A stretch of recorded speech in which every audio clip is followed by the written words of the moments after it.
Today, South Koreans are dealing with the aftermath of the country's worst disaster in years. At least 149 people are dead after being crushed by a crowd during Halloween celebrations in Seoul. Yeah, let's go right to Chris Wolf. He's live from Koreatown now. He's got reaction from community members to the tragedy. Chris? That's right, Rick and Karine, this is such a devastating tragedy, and the death toll continues to rise seemingly by the hour. As you said at last check, it's 149, at least 149 people killed and another 150 people injured, some critically. This disaster has sent shockwaves around the world, including right here in Koreatown in Southern California. And I can tell you, this community is in shock.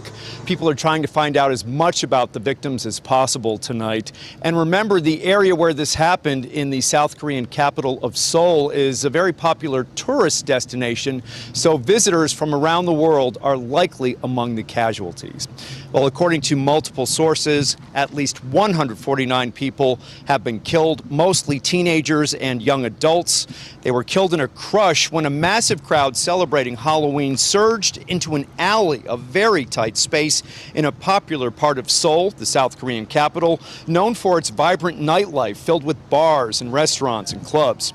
The area called Itaewon is also a very popular tourist destination. Investigators and witnesses are calling this a melee, total, complete chaos. Observers believe something triggered a panic and people scrambled for safety.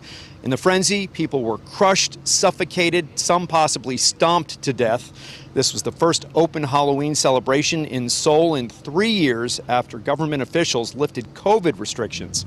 Witnesses say people continued to pour into the narrow alleyway, which was already packed wall to wall.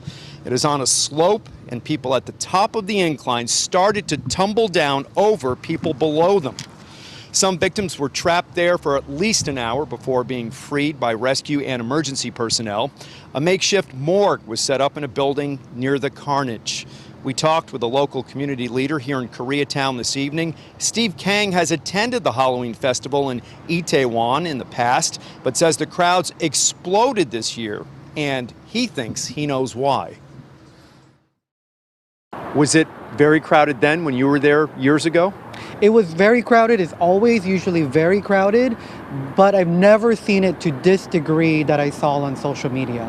And you think relief from all of the COVID restrictions had a role in that? People just wanted to get out in large numbers and celebrate?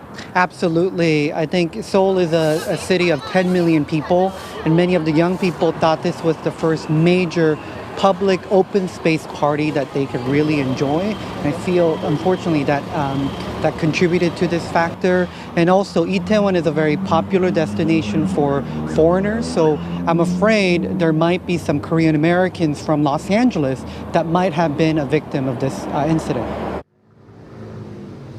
And we will have much more on this developing story throughout the night. For now, reporting live in Koreatown, I'm Chris Wolf, KTLA 5 News.